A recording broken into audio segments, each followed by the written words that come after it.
Hello everyone. So question number 10 देखो क्या दिया है। Acceleration due to gravity is g on the surface of the earth. The value of acceleration due to gravity at a height of 32 kilometre above the earth surface is पूछा, right. तो यहां पर हमको एक हाइट दे रखा है, right. हमको दिया है कि ये हाइट h पे एक्सेलरेशन ड्यू टू ग्रेविटी कितना होगा। तो हाइट कितना है 32 kilometre above the earth surface. So 32 kilometre means 32 into 10 raise to the power 3 kilometre 3 metre, right. ऐसा यूनिट में लिख दिया। And the value of the radius of the earth is given which is given as 6400 kilometre. So इसको हम लिख सकते हैं 6400 into 1 kilometre means 10 raise to the power 3 metre.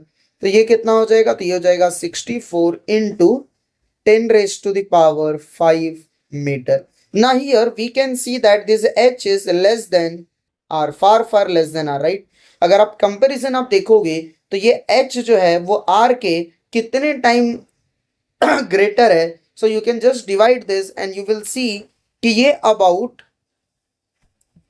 जो r है, यू कैन ऑब्जर्व हियर जो r है वो 200 टाइम्स h है, बराबर। 200 टाइम क्या है, हाइट h के इक्वल है, बराबर। From this observation, right, you can just divide and check, right. तो यहां पर जो h है which is very very less. तो जब ऐसा सिचुएशन मिलता है जहां पर हाइट जो वो काफी कम है r से, तो हम acceleration due to gravity at height h का फॉर्मूला यूज करते हैं g into 1 minus 2h upon r। ये फॉर्मूला हम यूज करते हैं, ठीक है।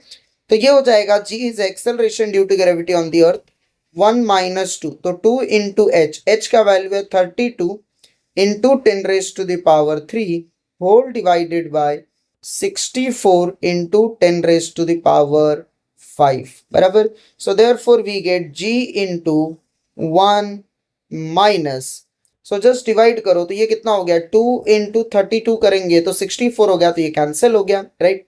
सो here we get 10 raise to 3 है, ये 10 रेज टू द पावर 5 है, तो ये कितना हो जाएगा, yes 10 raise to the power -2 हो जाएगा।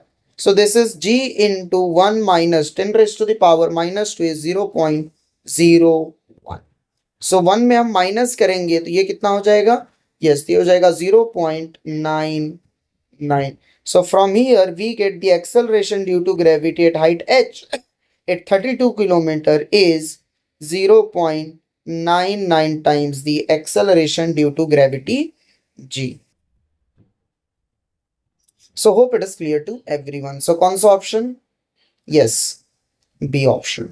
So B is the correct answer. So we got 0.99 g.